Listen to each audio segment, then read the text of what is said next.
After my mother's passing, I adopted the same insidious tactics that the green tea girl had once employed against her, directing them at my father. I observed as he was assailed by public opinion, witnessing his struggle to articulate a defense. I watched as his eyes widened in disbelief, as if he no longer recognized me. A bittersweet turmoil enveloped my heart. Little did he realize, with the departure of the female lead, his own status as the male protagonist would inevitably fade.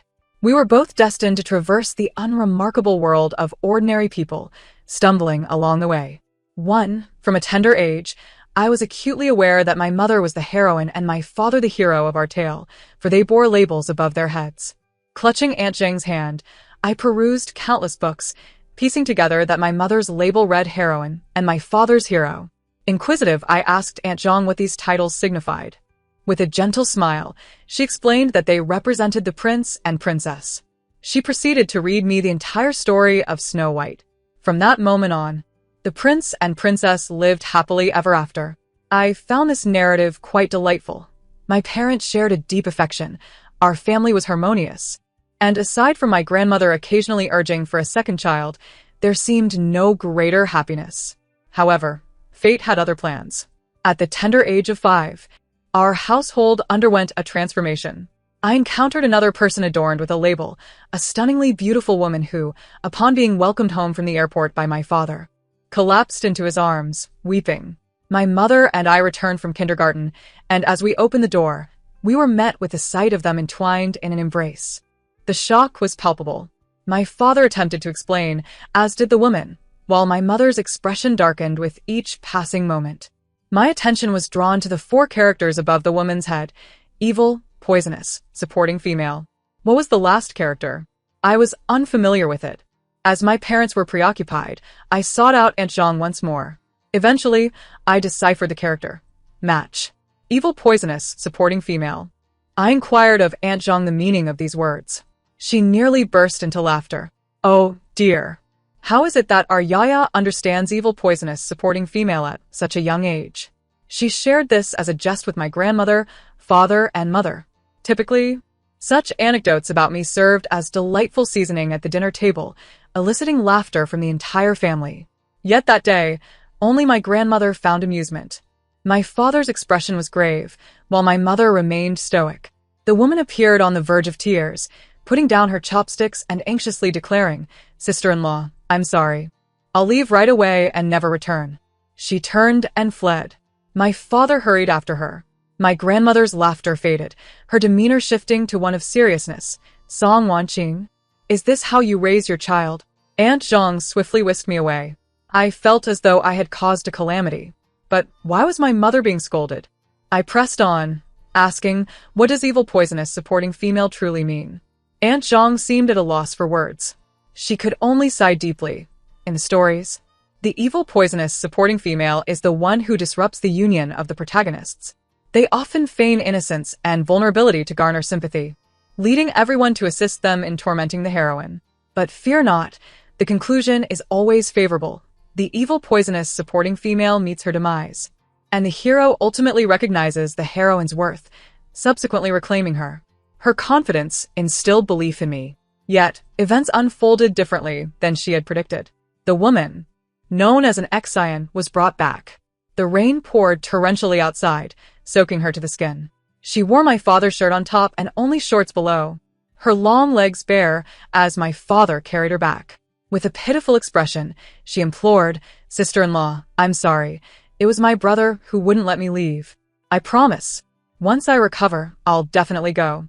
This statement seemed reasonable, yet it left a heavy weight in my chest. I wished to voice something, but the words evaded me.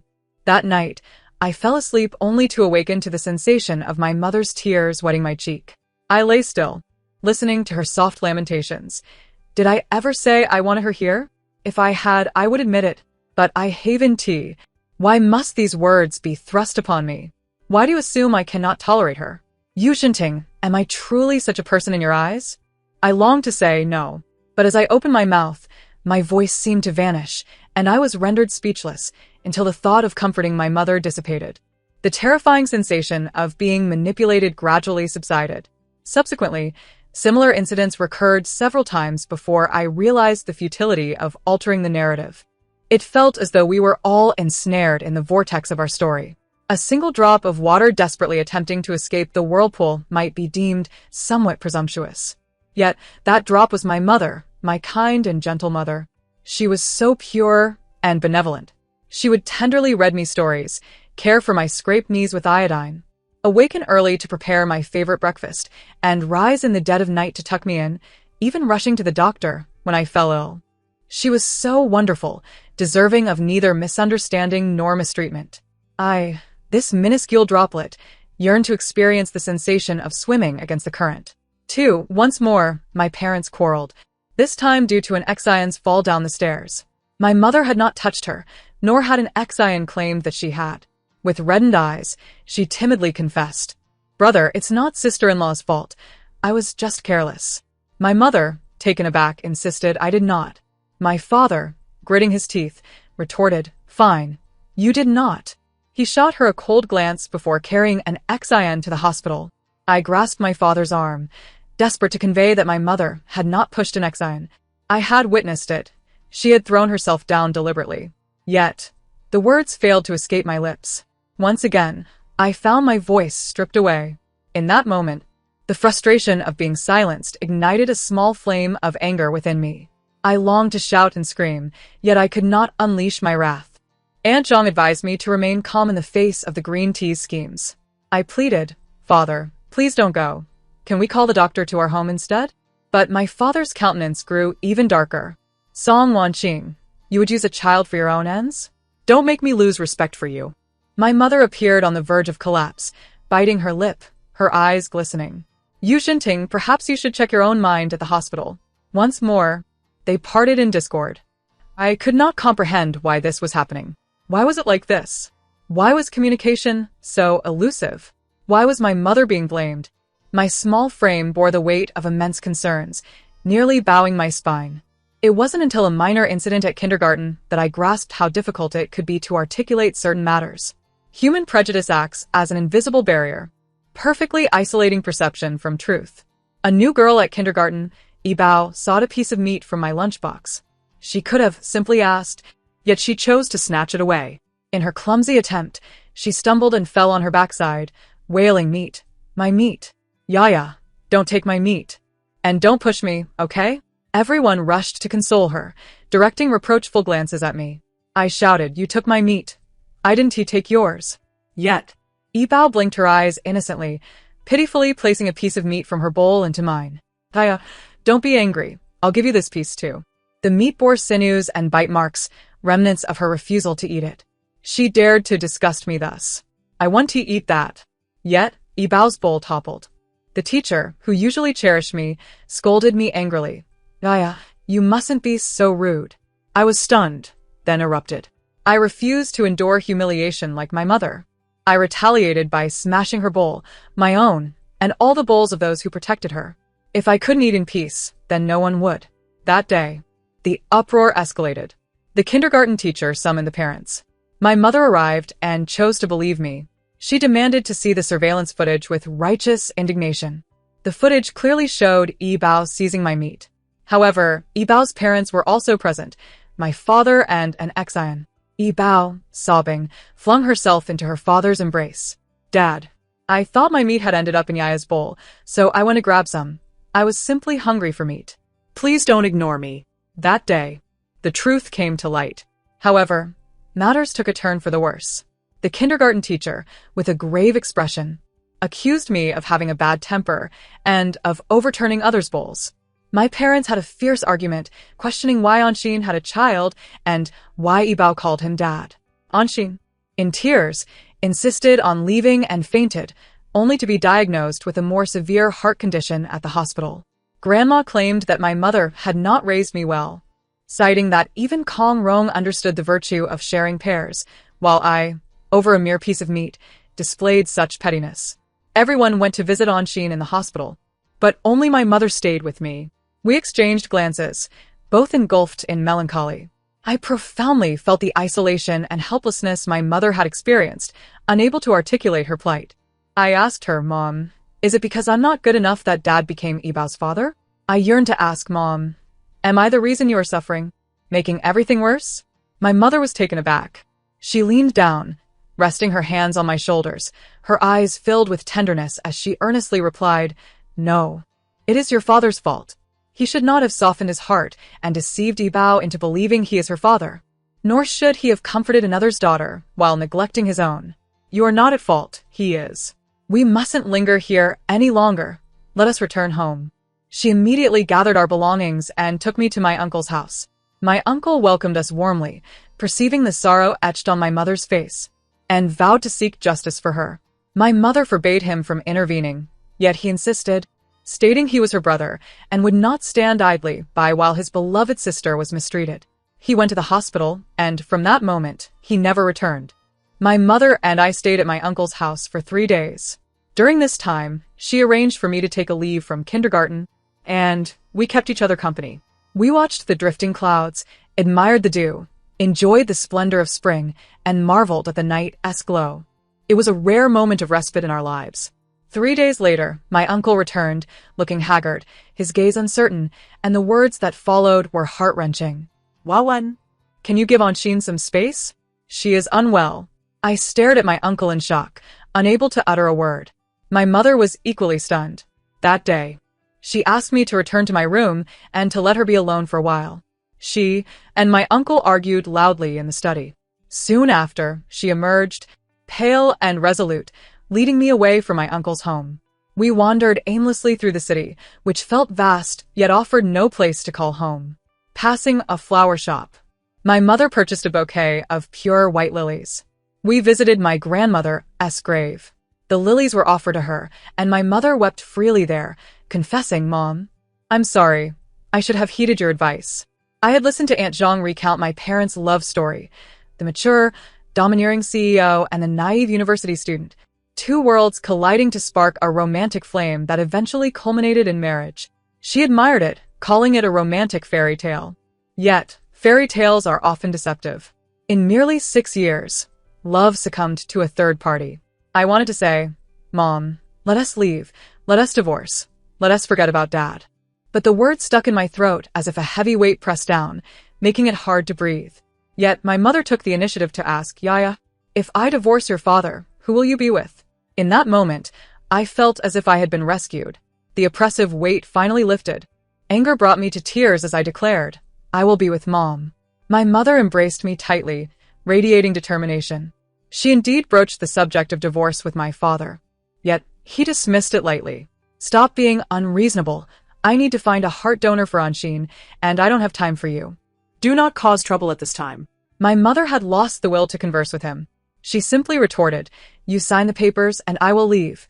No one wants to disturb you." She took me away from that house. But Grandma refused to let me go. "Yaya is a descendant of the Yu family. You may leave, but my granddaughter stays." Several bodyguards forcibly separated me from my mother. In that moment, I felt a surge of hatred towards Grandma. I clawed, bit, kicked, and struggled with all my might. My mother was terrified. "Yaya dear, do not hurt yourself. Never harm yourself. I want to leave. I will never leave." I realized I could not be a burden to my mother. I ceased my resistance. "Mom, goodbye. I will wait for you to return." I hurried back to my room, pressing my face against the window to watch my mother. She was crying. She wiped her tears and looked up at my window, prompting me to quickly shrink back. I hid behind the curtains, my heart pounding like a drum. When I dared to peek again, my mother was gone. I unilaterally declared a severance of ties with Grandma and Dad. I ignored them, refusing to associate with them. In kindergarten, I became increasingly solitary, while Ibao, with her sweet tongue, gained popularity rapidly, becoming the teacher's pet in no time. Yet, I felt no envy. I considered myself unique. I could see the protagonists and the malicious female antagonist, while she remained oblivious to everything. My world and hers were fundamentally different. Moreover, I did not covet love that was earned through flattery. At home, the only person I felt inclined to approach was Aunt Zhang. She filled the role of my mother, telling me stories, comforting me, caring for my thoughts, and even secretly tucking me in at night. During my naps, she would chuckle at her phone. Upon waking, I would stealthily hide behind her, curious about what she was looking at. Let us cancel tomorrow's engagement banquet. I won T trouble you. I didn't T say we should break up. You have no right to leave. By then, I had learned some characters and pieced together the meanings, feeling as if I had stumbled upon a treasure. How reminiscent it was of my parents' story. Read it to me, I insisted. Aunt Zhang was startled. You're awake? Read it to me. I persisted stubbornly. Aunt Zhang, however, could not comply.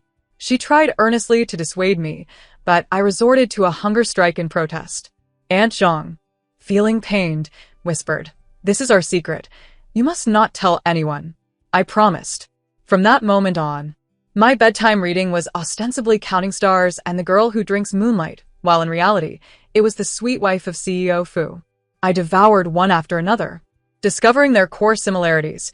The male lead, powerful and influential, misunderstands and hurts the female lead, only to realize his folly and pursue her once more.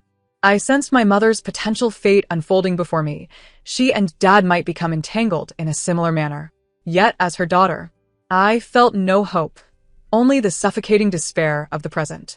Days passed, and my mother returned, her demeanor dark, her smile strained. In the face of Grandma's mockery, she responded with numbness, choosing silence. Later, I learned that Dad had sabotaged my mother's job. Whenever she found a new position, he would ensure it was taken from her. To avoid burdening others, she had no choice but to return. The divorce agreement had long been discarded by Dad into the wastebasket. My mother resembled a caged beast, devoid of respect from anyone. Upon seeing me, she held me tightly. "Yeah, are you okay?" "I'm fine, Mom. What about you?" "I'm okay too, Mom." "You are deceiving yourself. You are clearly not well. I could sense the melancholy enveloping you, as if you were steeped in despair."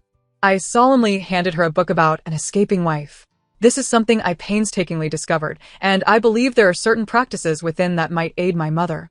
Upon reading it, she couldn't help but laugh, and amidst her laughter, tears began to flow. "Gia, are you worried about me? I'm sorry for causing you concern." I yearned to comfort her, to express that my only wish was for her happiness. However, just then, the door swung open and Father entered. His gaze immediately fell upon the book. "Song Wanqing, you're showing our child this kind of book? It's for Mother." I interjected, spreading my arms to shield her. "You are not allowed to bully her." Mother chimed in, "You must not raise your voice at the child."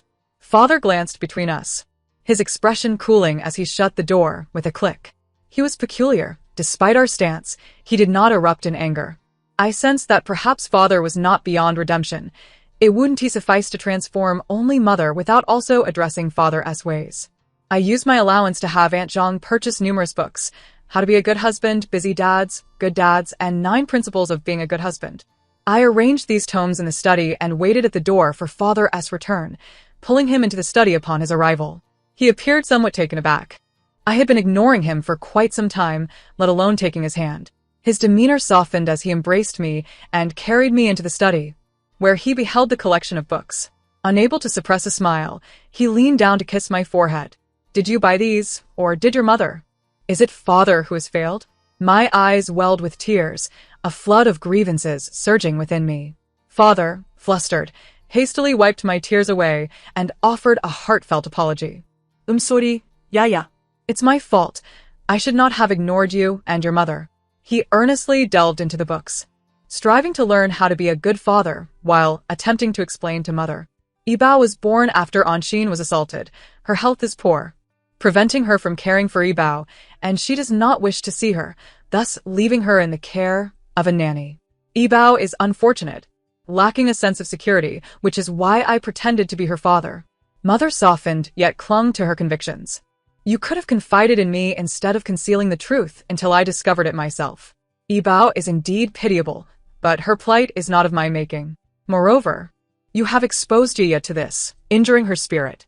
Father fell silent, his countenance a complex mix of emotions as he muttered an agreement. "It will not happen again. I shall keep nothing from you henceforth." Gradually, they began to mend their relationship, seemingly reverting to their former selves. Yet, as the saying goes, what goes up must come down. Soon enough, Anxin returned from the hospital, and Father personally went to retrieve her. One moment she was cheerful, and the next, upon catching sight of Mother, her expression darkened. "Song Mingze, who are you to him? Are you his sister? Let me leave.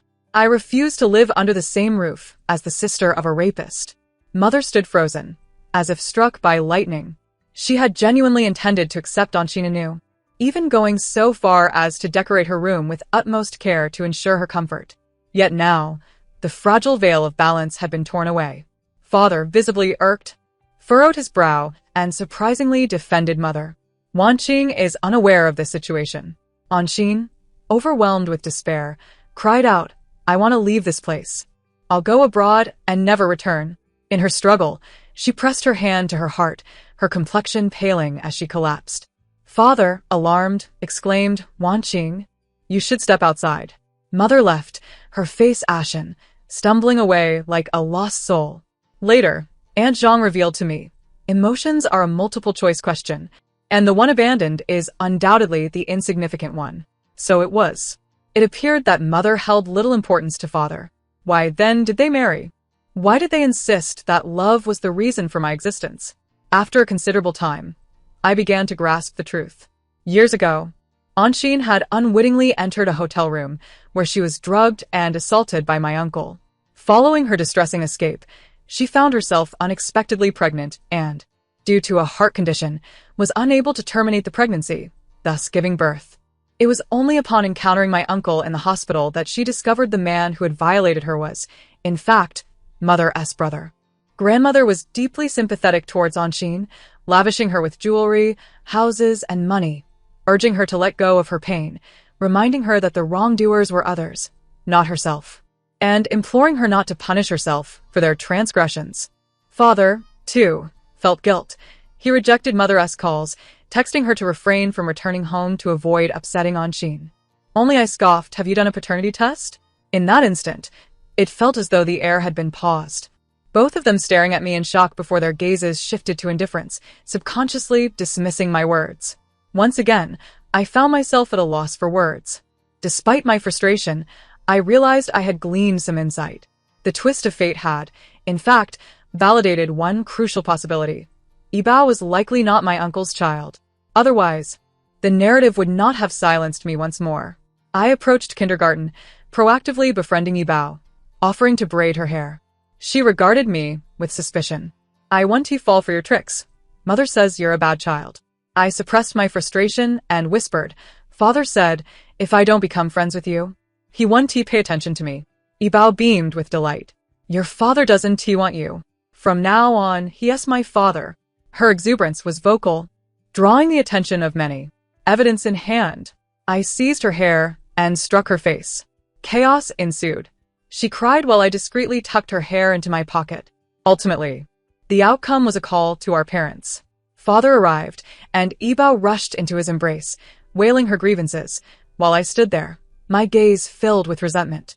Father, visibly agitated, exclaimed, You Pinlan, you've disappointed me greatly. In his fury, he addressed me by my full name for the first time. I retorted coldly. She said my father doesn't want me. Do you not want me either? Father was rendered speechless, attempting to communicate with Yibao, but she merely wept, lamenting her pain and discomfort. This behavior mirrored her mother's, feigning weakness to elicit sympathy. Father could extract no clarity. The teacher instructed us to return home and resolve the matter internally, given that Yibao was at fault this time, and we were family, making it awkward for them to intervene. However, I refused to go home with Father, insisting that the teacher call my uncle. I wished to return to his house. Before long, my uncle arrived. Upon seeing Yibao, he seemed rooted to the spot, excitement illuminating his face as he searched for similarities between them. How absurd.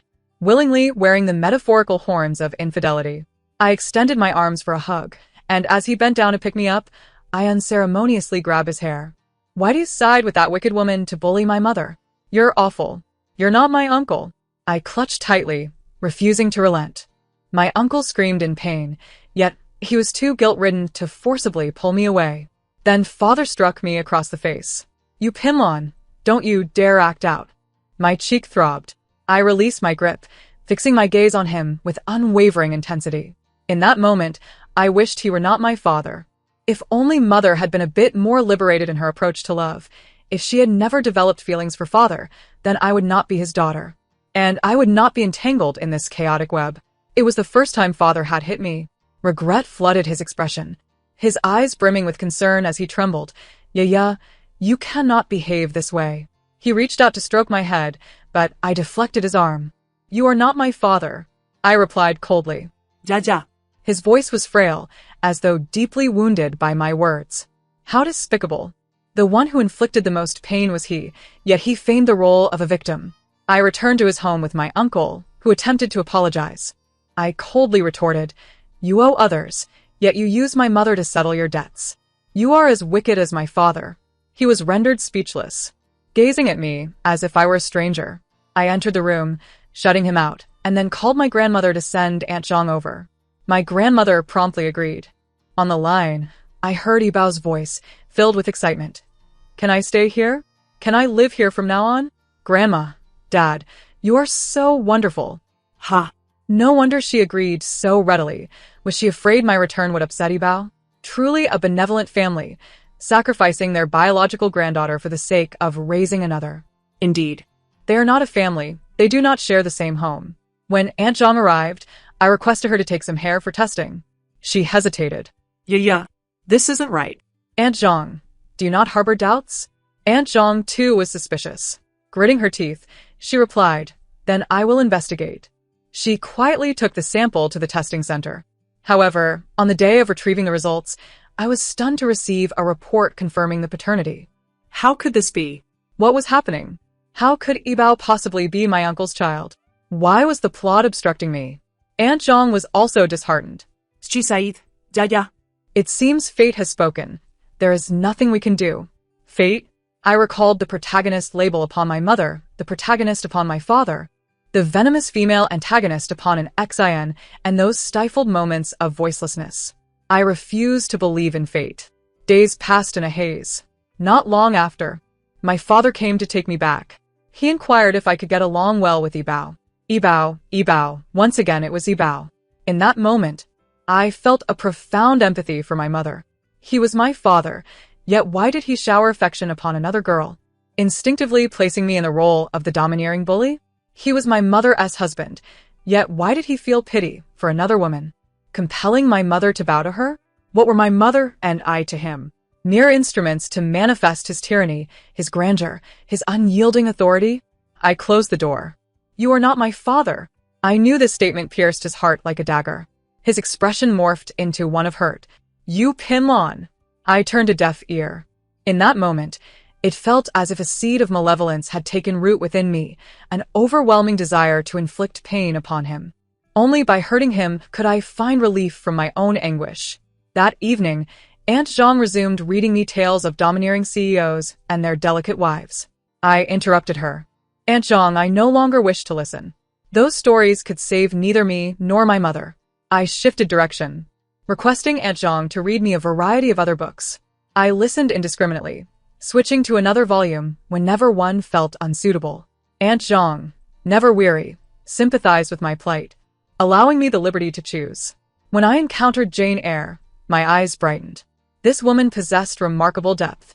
Later, when I heard Pride and Prejudice, I straightened in my seat. This was worthy. My mother ought to read this.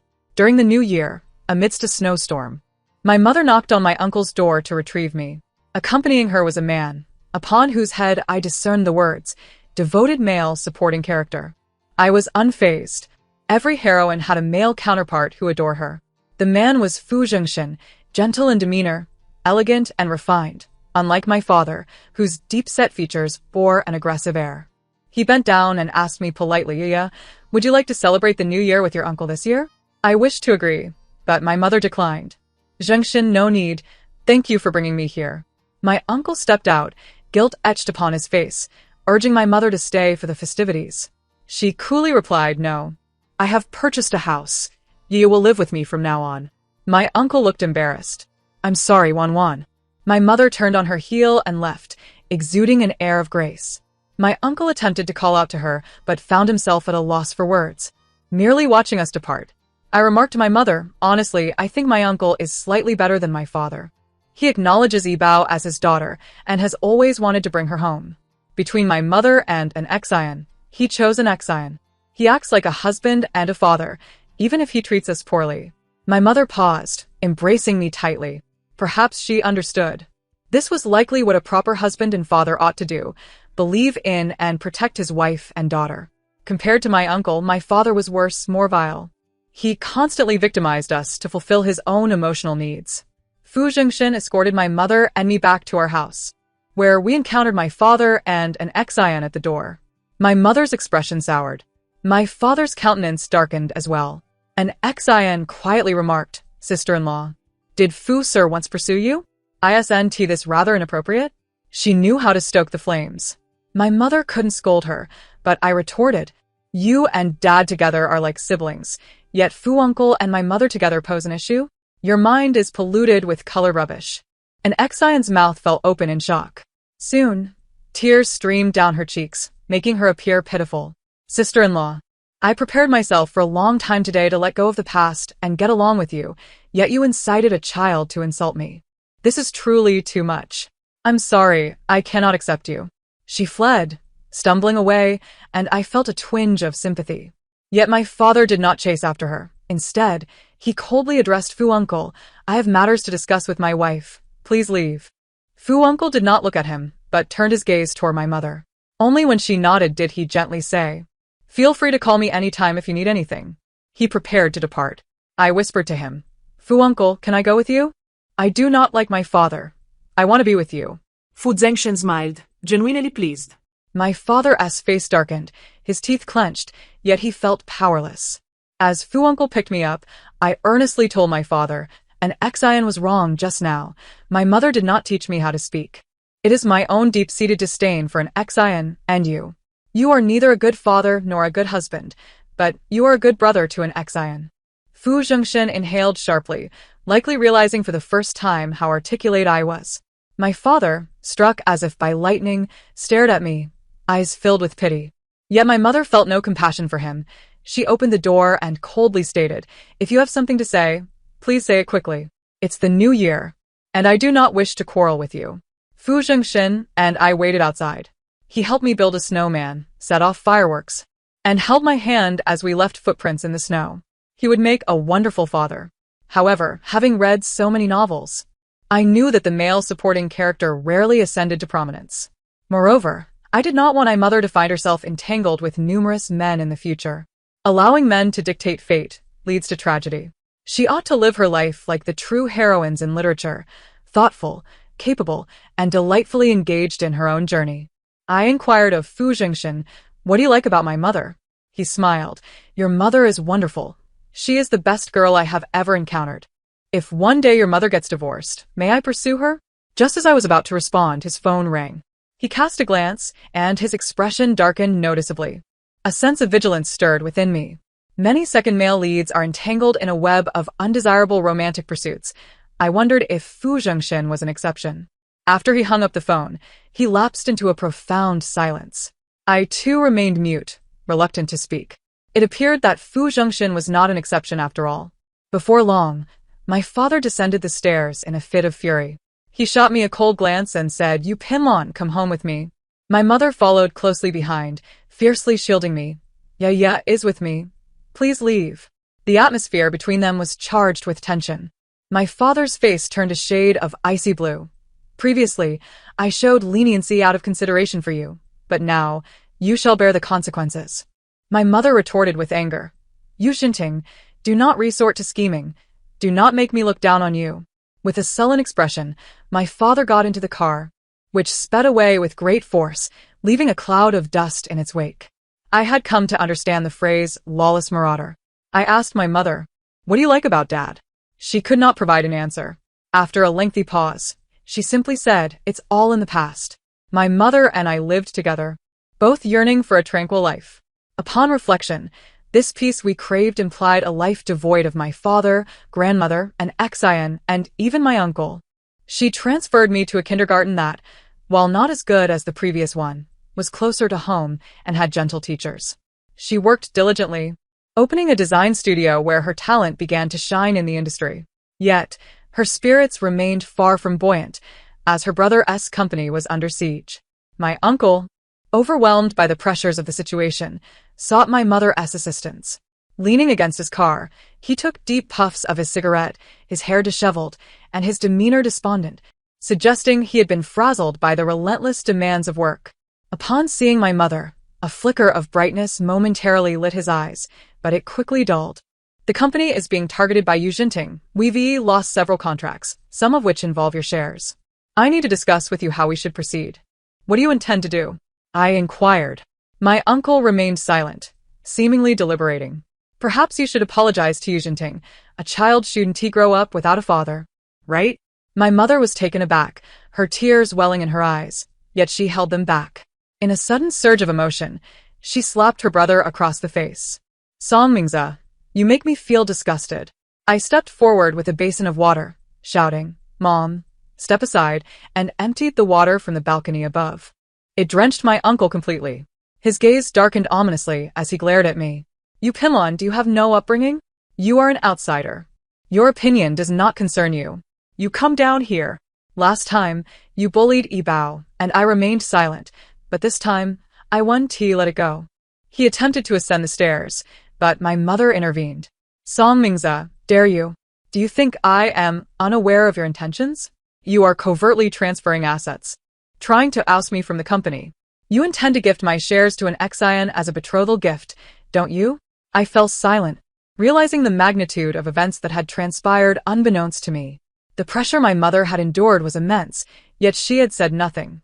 My uncle's face turned ashen, shame flickering across his features. It seemed he too understood the impropriety of his actions. He spoke coldly. This is what we owe an Xian. I ruined her life. And you caused her heart disease, which has confined her to the hospital. It's not just your shares that will compensate her. I will relinquish part of mine as well. I didn't want to clarify this before to spare your feelings, but since you are already aware, there's nothing left to conceal. Song Wanqing, what we owe an Xian, we must repay. Are you mad? This is the only inheritance left by our father, earned through his and mother's hard work. Moreover, I owe nothing to an Xian. I owe her nothing. My mother was near the brink of fury, seldom losing her composure, but this time she was utterly hysterical. My uncle had crossed a line. He sneered. You are unrepentant. Can you honestly say you didn't force an Xian to go abroad? Didn't you cause her to fall and suffer a heart attack? Didn't you incite Yaya to bully Ibao, attempting to drive her out of the Yu family? And what about her recent car accident? Wasn't that orchestrated by you? At last, my mother's tears fell.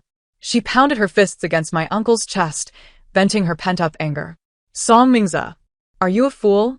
Do you not know what kind of person I am? Yu Jinting doubts me, and you doubt me too? You are my brother. How can you believe another woman over your own sister, simply because she shared a bed with you? With a sharp crack, Song Mingze struck my mother across the face. The world fell silent. Song Mingze's voice was frigid. You shall not insult an Xian. Song Wanqing, you and your daughter both lack manners. My mother stared at him in disbelief. Her tears halted, covering her face as she gazed at Song Mingze as if he were a stranger. My heart ached. I rushed down the stairs, screaming and striking at Song Mingze. You shall not bully my mother. No one could bully my mother. He forcefully toppled me to the ground, and my mother quickly grasped me, but the force was overwhelming, sending us both crashing down. She shielded my head with her arm, but her own head struck the ground. Song Wanqing, I give you one last chance. Sell me your shares, and I will give them to an Xian. Yu Jinting will naturally relent, leaving you with some money. Furthermore, return to the Yu family and apologize to an Xian. Cease your vendetta against her. I will marry an Xian, and she will no longer have to consider your opinion. This will be for the best for everyone. He did not cast another glance in our direction, turning to his car and speeding away. I struggled to my feet, exerting all my strength to help my mother, only to find my hands covered in blood. Panic surged through me. My mother reassured me. Yeah, be good. Mommy is fine. She attempted to rise but collapsed again, losing consciousness. That day marked one of the darkest moments in my life. I wept as I called Fu Zhengshan. He arrived swiftly, lifting my mother and taking her to the hospital. Once everything was settled, I discovered my ankle was swollen to the point where I could not walk. Yet at that moment, I felt nothing. Fu Zhengshan held me close, tears in his eyes. Yaya has suffered. From now on, if you are hurt, you must tell an adult immediately. Do not endure it alone. I wanted to cry, but no tears would come. I pondered, had I made a mistake? Why was it that my desire to help my mother only seemed to exacerbate our troubles? Why was I so certain of a favorable outcome, yet found the journey fraught with pain? I could not save my mother. The books could not save either of us. The protagonist in a tragic tale seemed unable to escape the constraints of a narrative. I softly murmured, Uncle Fu, if only you were my father. A scoff interrupted my thoughts. I looked up to see a young boy sneering, having him as a father wouldn't he be great. The boy, perhaps around 10 years old, held a thermos in his hand, leaning against the door with a cold glare fixed on Fu Jingshan. Fu Jingshan's expression shifted. What are you doing here? None of your business. Fu Huai, do not be rude. I was born of a mother and raised without a father. I am indeed less courteous than others. The boy glared at me with resentment, as if I had stolen his father. I wondered if I had once looked at Yi Bao with the same expression. In that moment, it felt utterly meaningless. The boy is evidently much older than I, bearing the surname Fu, and harboring a profound animosity towards me. Following the conventions typical of domineering romance novels, it is highly likely that this child is the unintended consequence of Uncle Fu's youthful indiscretions.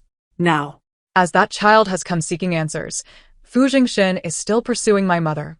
In the realm of melodramatic narratives, it seems improbable that the boy would retaliate against Fu Jingshan. Rather, he would likely direct his wrath towards my mother. What a stroke of misfortune. I can no longer afford to trust anyone. This world seems to be an enormous trap, where one misstep can lead to a perilous fall. I coldly declared, Uncle Fu. I appreciate your help, but I must insist that you cease all contact from now on. I do not wish for anyone to trouble my mother. She is innocent, and no one shall harm her. Fu Jingshan appeared somewhat awkward, letting out a heavy sigh. This situation is rather complicated. You both should rest well. I will return when I can to resolve this matter. With that, he departed with the young boy, who, though reluctant, followed in his footsteps. I recognized that feeling all too well, a yearning for closeness, yet a fear of losing face, an unwillingness to refuse, coupled with an awkward desire to remain distant. Surely, he longs for familial affection. I reached out to Aunt Zhang, requesting her to come discreetly and assist in transferring my mother to another hospital. True to her word, Aunt Zhang arrived promptly. She enveloped me in her arms, her heart aching as tears streamed down her cheeks. Upon seeing my mother, her tears flowed even more freely. They are utterly inhumane. How could they bully your mother like this? Indeed, they are devoid of humanity. How could they mistreat their own wife and sister merely to bolster their own masculinity? To trample upon another's dignity for the sake of their own male pride is a profoundly despicable act. I felt a wave of shame for having once referred to those two individuals as father and uncle. Aunt Zhang swiftly facilitated my mother's transfer. I yearned to share the truth about Fu Jingshan with my mother, but as I opened my mouth, the words eluded me. I cast a cold glance at the sky outside. This wretched heaven seems to be a cowardly creature, preying upon women. Truly pathetic. After my mother regained consciousness, she fell into a deep silence. Aunt Zhang took a leave of absence to care for her. Frequently, she would read Pride and Prejudice aloud in my mother's presence, perhaps as a subtle hint. My mother listened quietly, her gaze growing increasingly resolute. Women often have unrealistic fantasies about love. A person can indeed invite suffering simply through weakness or indecision. Love is the dawn that follows the relinquishment of Pride and Prejudice. I sensed a burgeoning strength within her amidst the tranquility, igniting a flicker of hope within my heart. Perhaps my mother could break free from the confines of this narrative? Perhaps we could emerge victorious? On the day of her discharge, Aunt Zhang joyfully assisted us with the necessary procedures. However, as we hailed a taxi at the entrance, a car abruptly halted before my mother. The window rolled down to reveal Yu Jinting's icy visage. He coldly commanded, "Get in." My mother ignored him, opting instead to move to another spot. Yu Jinting remained silent, driving away without another word. Yet soon after, Aunt Zhang's phone rang, her face a mask of shock as she nearly dropped her phone. Yu Jinting's voice resonated clearly on the line. "You are terminated." My mother took the call. "Yu Jinting, do you insist on my return? You may come or go as you please." "Very well, I shall return, apologize to you and an Xin, and then we shall divorce. Are you satisfied now? Huh, is that so easy for you? Then kneel and apologize. The call ended abruptly. Aunt Zhang was on the verge of tears. Wan Qing, do not go back. That place is no sanctuary for anyone. Besides, I intend to resign. Golden caregivers like me are always in demand. Yet both my mother and I understood the reality. Golden caregivers are scarce, yet those who can afford such caregivers belong to the same social circle. To offend Yu Jinting over a caregiver is hardly a worthwhile exchange for them. My mother embraced Aunt Zhang. Sister, please return with me. Without you, Yaya will be bullied. You are the only one I trust, regardless of what happens to me. Take good care of Yaya. You are my sister for life. Aunt Zhang wept. My mother cried too. And I, too, shed tears. We took a taxi, our hearts heavy with a sense of impending doom as we returned to the old residence. However, upon arrival, we were greeted by an empty, hollow house. Yu Jinting had taken Grandma, an Xin, and Yibao to an auction. That evening's news featured a report about him lavishly spending 100 million to acquire a rare and exquisite gemstone necklace. An Xin wore the necklace, beaming with delight like a resplendent flower of wealth. Meanwhile, Yibao was hailed as the most beautiful young lady, her innocent, wide eyes capturing the hearts of many admirers. The world sang praises for Yu Jinting, deeming him an unparalleled brother. How fitting! He shall never earn the titles of extraordinary husband or remarkable father in this lifetime. They returned home amidst a lively atmosphere. Even the servants seemed to come alive. Meanwhile, my mother and I remained quietly ensconced in our room. Yet an Xin was determined not to let us be. She knocked on the door. Sister-in-law, come out. I have a gift for you. This necklace was purchased specifically for you. Do you like it? My mother opened the door. An Xin turned her back to Yu Jinting and the others, her smile dripping with malice. In a voice as delicate as a whisper, she taunted, 3 million. What a bargain for you, you shameless wretch. But your husband bought me one for 100 million, so I certainly come out ahead. Hurry and wear it, otherwise he might get angry and accuse you of bullying me. My mother's complexion turned ashen. Fury blazed within her, yet she could not vent it. After all, an Xin spoke the truth. Should she dare to refuse, Yu Jinting would indeed become incensed. He is a foolish brute, devoid of reason. With a resounding thud, I collapsed to the ground, sobbing uncontrollably. Please, do not bully my mother any longer. She is not a shameless person. If you must scold someone, scold me instead. An Xin appeared slightly flustered, her face paling as she gritted her teeth. Yu Jinting charged forward, yanking me up roughly and glaring fiercely at my mother. How could you be so base? Teaching her to lie and frame others? My mother retorted with a cold laugh. Indeed, I am base, yet you are no better. Begging me to return. Song Wan Qing, do you think I cannot do anything to you? Do not push your luck. Regretting it now? Then divorce me. Perfectly well. You can marry your beloved sister. Yu Jinting's face darkened as he raised his hand threateningly. Like a young calf, I dashed forward and collided into him, causing him to stagger back a few steps as he coolly ordered, take the young lady away and confine her. The servants hesitated briefly, yet ultimately lifted me away. My mother attempted to shield me, but Yu Jinting seized her wrist forcefully. I wished to scream and struggle, but soon recalled the consequences of my previous outburst. I fought back tears, clinging to the servant's neck, and reassured my mother, do not worry, mother. I will be obedient, and I will take care of myself. You must take care of yourself too. I cheered her on silently with my lips. My mother wept. Yu Jinting held her tightly, oblivious to an Xion's serpent-like gaze. Seething with hatred fixed upon my mother, I thought to myself, foolish Yu Jinting, if only you would turn back and take a look. A single glance would reveal how blind you truly are. But he did not. All his strength was focused on my mother. He appeared to love her deeply. Yet why must he inflict harm? My mother and I were isolated from one another. I could not see her, nor she me, save for Aunt Zhang, who had pleaded with Grandma to care for me. Yet there was no news of my mother. It was as if she had been imprisoned, vanishing from the world outside. I returned to my former kindergarten, but no one welcomed me. The teachers and classmates seemed to harbor disdain for me, yet I had no need for their affection. Occasionally, Song Mingze would come to pick up Yibao, who would flaunt her favored status before me. Yet, I felt no envy. I regarded her as foolish. As children, we vied for our father's love, and it was likely that as adults, we would vie for the affection of another man. Such individuals likely viewed themselves as pets rather than as human beings. However, I regarded myself as a person. If someone loved me, I would, of course, be delighted. If no one loved me, that was acceptable. I would learn to love myself. But she would probably never grasp that concept. I often felt I could foresee her future, perhaps as another version of her mother, or perhaps as another incarnation of my mother. In any case, it was a tragedy. Sometimes Song Mingza would look at me, words unspoken on his lips, but I would not wait for him to approach. I would tell him to leave. Over time, he regarded me as a stranger, and I reciprocated the sentiment. This existence endured for 3 months.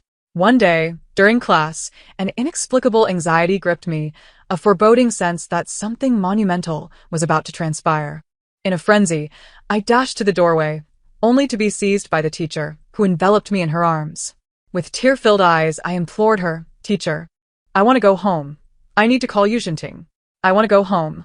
I want my mother. Hey, do you feel unwell? Please tell me, and I will help you," the teacher responded.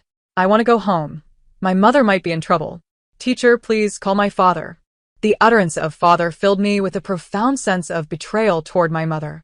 Yet for her sake, I could endure it. The teacher hesitated but ultimately made the call.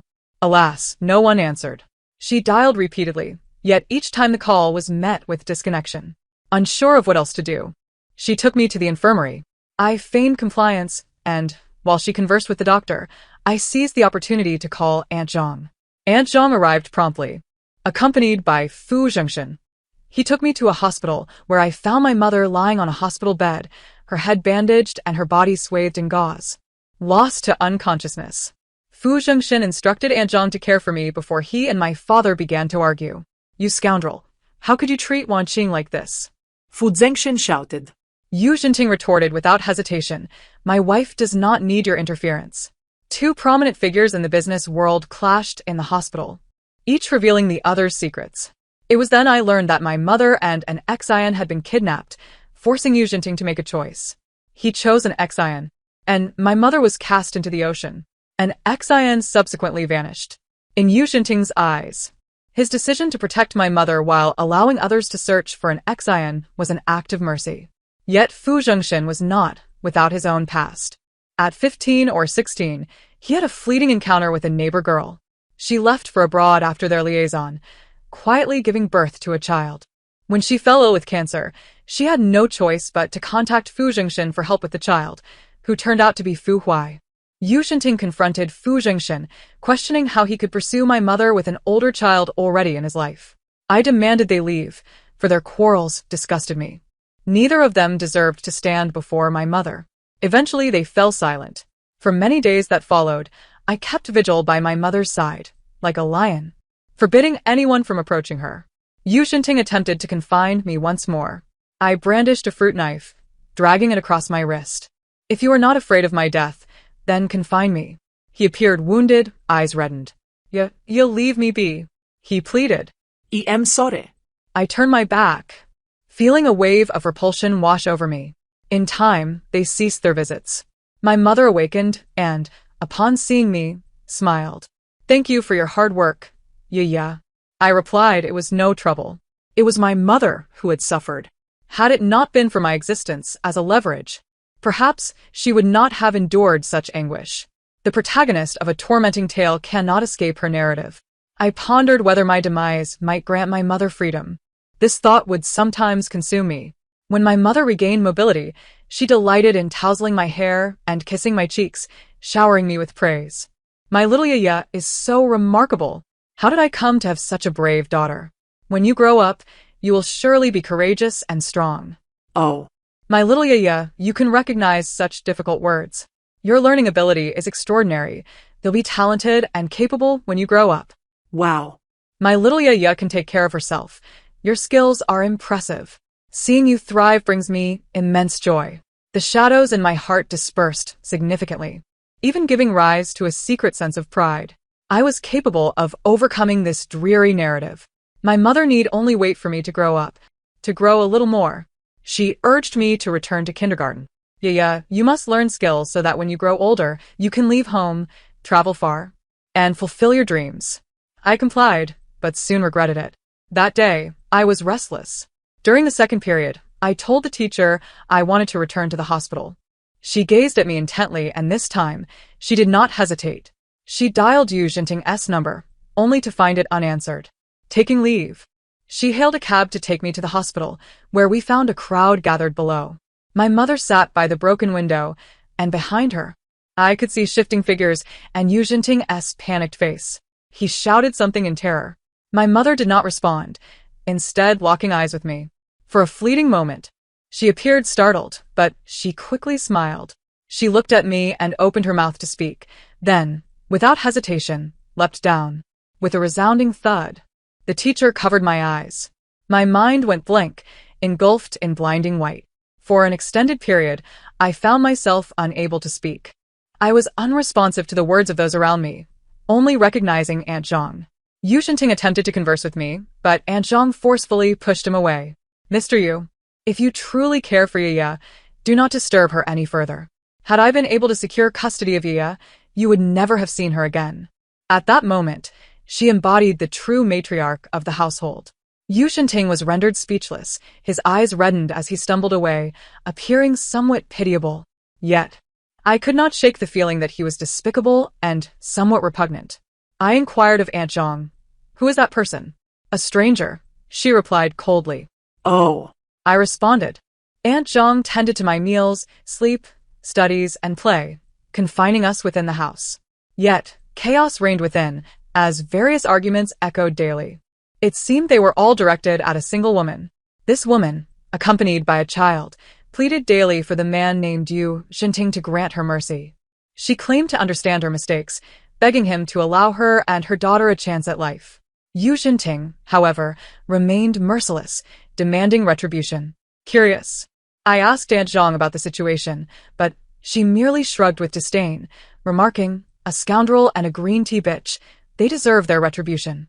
The child has perished."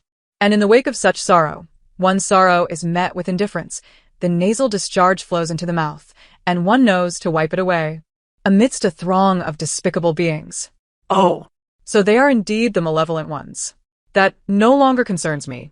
One day, Aunt Zhang, seizing a moment when no one was around, took me downstairs for a stroll. As we stepped outside, a woman suddenly dashed out from a secluded corner, kneeling before me. Not only did she kneel herself, but she also pulled a little girl beside her to kneel in unison. "Yeah, we were wrong, I implore you. Persuade your father to spare me and Yibao, will you? I'll go abroad and never disturb your lives again. I beg you to intercede on our behalf." Aunt Zhang gasped, shielding me and demanding they leave. I curiously peered out from behind her, asking, "Who are you?" The woman's face, marked by an air of pitiable desperation, momentarily flickered with malice and delight, yet she stifled it fiercely, rendering her expression oddly unsettling. "Have you truly lost your memory?" I sensed her concealed excitement and mockery, finding it rather tiresome. I had no desire to converse with someone who was both incomprehensible and seemingly reveling in my plight. I obediently followed Aunt Zhang away. The woman attempted to lunge at us, but was firmly restrained by the bodyguards who rushed out. Yu Jinting hurriedly exited a vehicle in the distance, rushing towards me. "Yeah, are you alright?" I rested my head on Aunt Zhang's shoulder, avoiding his gaze. Auntie, I'm tired. "I want to go home. It's too noisy here." Yu Jinting halted, turning to an Xian with a frigid command. "Silence her." An Xian's chin was abruptly struck, leaving her terrified and in tears, while a cloth was stuffed into Yibao's mouth, rendering her voiceless. It was all rather uninteresting. I closed my eyes and swiftly drifted into slumber. Subsequently, an Xian never reappeared before me, as if she had vanished from this world. The woman referred to as Grandma hovered around me daily, gazing at me with a look of tender concern, urging me to eat and drink more. How bothersome she was. Yet Aunt Zhang appeared constrained, her expression grim, too fearful to contradict the elderly woman. I had no choice but to take matters into my own hands, hoping to convey to her the truth of her annoyance. I would not touch the food she offered. Even if I had already picked it up, I would return it to the plate upon her utterance. After a few attempts, she recognized my resistance, tears streaming down her face. Is Yaya blaming Grandma? Grandma truly didn't he know? Grandma didn't he know about your mother? Old lady. Enough. The doctor has already stated that Yaya is not in a suitable condition to hear these things. Aunt Zhang hastily interrupted. The elderly woman fell silent, weeping quietly. Yet, I felt no sympathy, merely irritation at her presence. Could she not retreat to her own room and weep in solitude? Did she expect my pity, my consolation? Apologies, but I am not one for comforting others, especially not a bewildering elderly lady.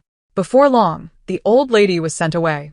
Rumor had it that on the day of her departure, she quarreled with Yu Jinting. She told him, Yaya is already ruined. For the sake of the Yu family's future, you should have another child. I do not care what means you employ, just ensure another child is born. Yu Jinting regarded her coldly, delivering his words without mercy. Mother, you are too old for such concerns. If it weren't for you bringing a foster daughter into our lives, none of this tragedy would have occurred, and Wan Qing would not. Silence. Do not utter that woman's name again. She is dead, and dead she shall remain. Such a fortuitous woman was never destined to be a daughter-in-law of the Yu family. Send the old lady to the countryside. She must never return. Yu Jinting, I am your mother.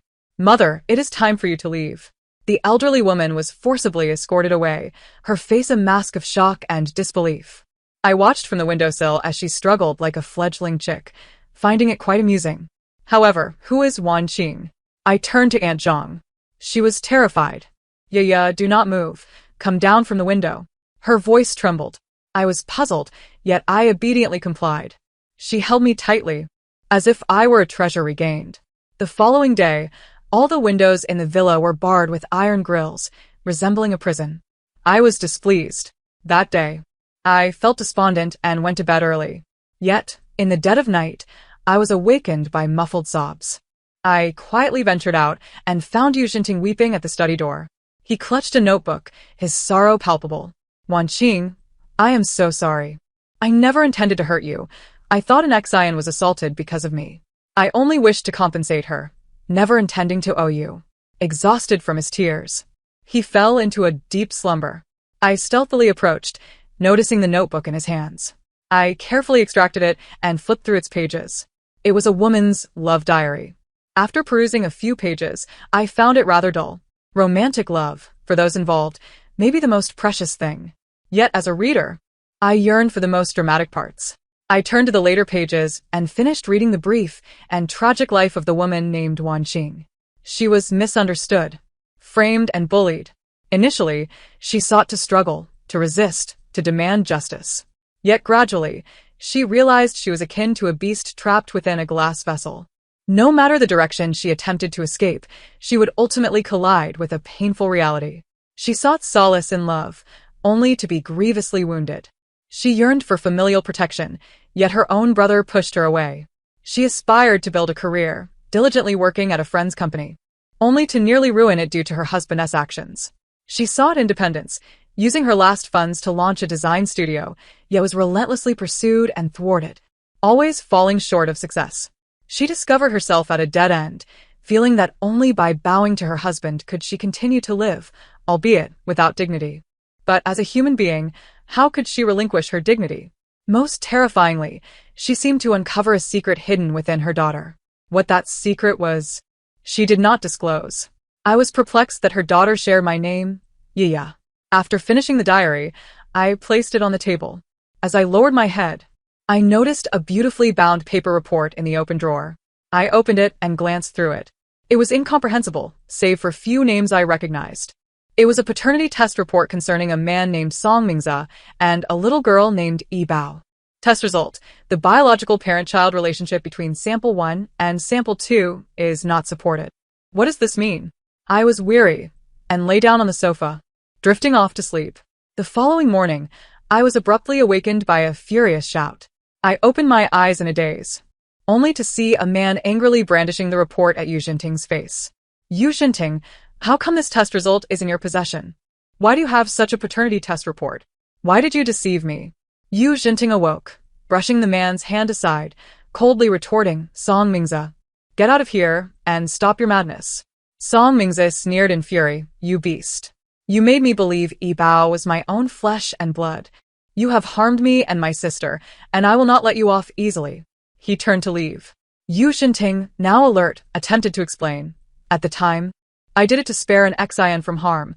I would rather she believe that person was you than have many others involved.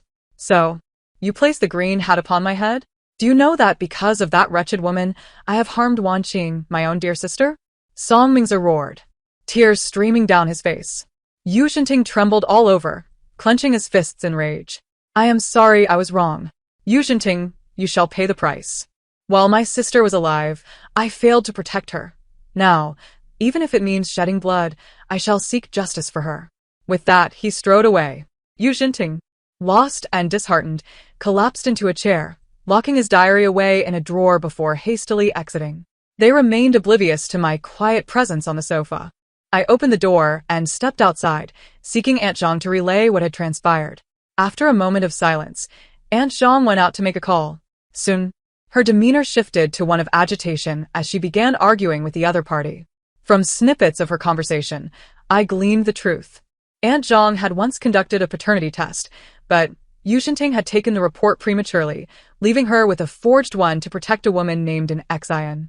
In her youth, an Xian had attempted to drug Yu Xinting but was cast aside. Later, she was violated and returned, pitifully claiming it was all Yu Xinting's fault. Out of guilt, he sent her abroad, secretly providing her with various compensations. In truth, that day she had indeed slept with Song Mingzi. Yet she bore no child of his. The child had been conceived in a reckless liaison abroad, conveniently pinned on Song Mingzi. Yu Xinting, believing her experience that day to be tragic, altered the test results so she would think she had only been wronged by Song Mingzi. He strived to uphold an Xian's innocence, unaware of how promiscuous she had been. It was somewhat amusing. Upon Aunt Zhang's return, she was visibly distressed. She exclaimed, "Yeah. If a stranger could claim your custody, I would take you away from here without hesitation." I chuckled, embracing her, but her laughter soon turned to tears. Song Mingzi and Yu Xinting were at odds.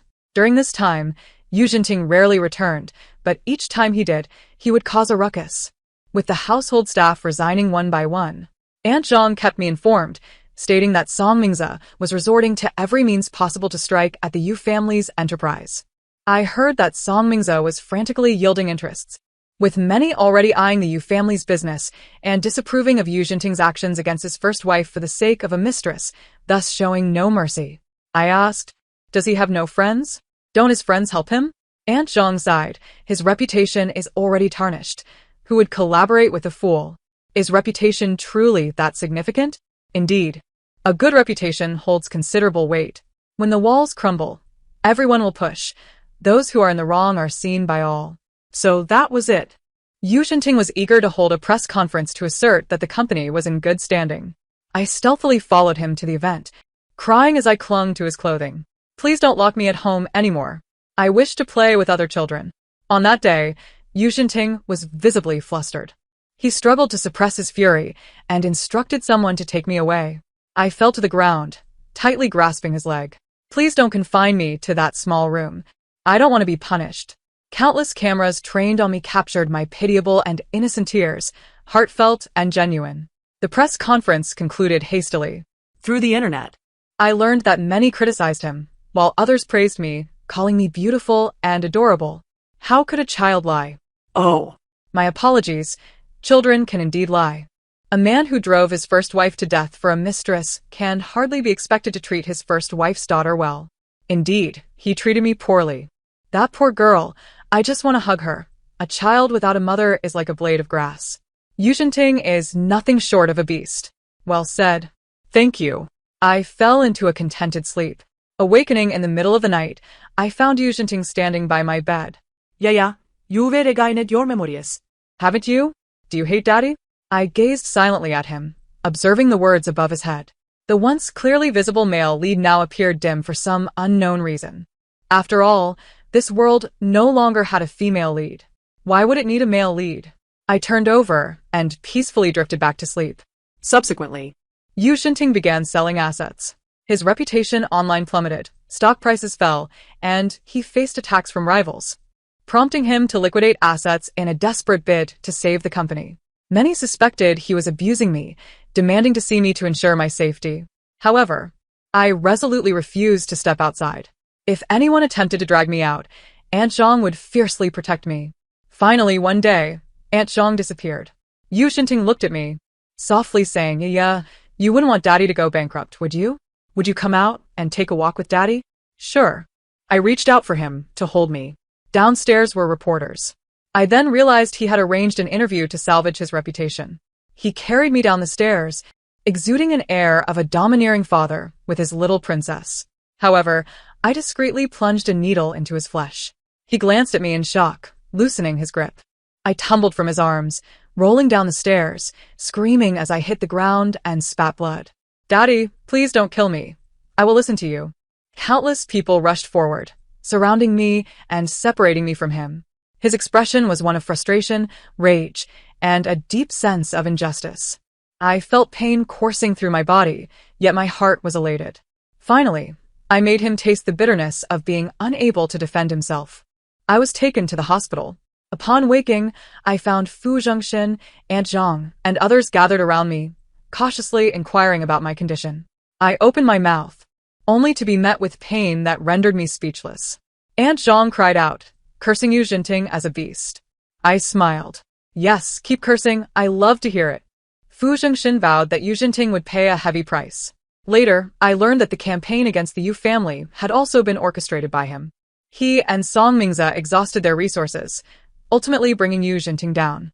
It came at a hefty cost. Song Mingze, too, faced a greater price. Now staring down the barrel of bankruptcy. Online, people condemned Yu Xinting and expressed sympathy for me. Just look at the way he holds the child. It's clear he has never cared for a child. How can such a scoundrel earn so much money? If he earns even a penny from me in the future, it will be my fault. Boycott the Yu family, boycott the scoundrel. The reputation of Yu Xinting and the Yu family was utterly ruined.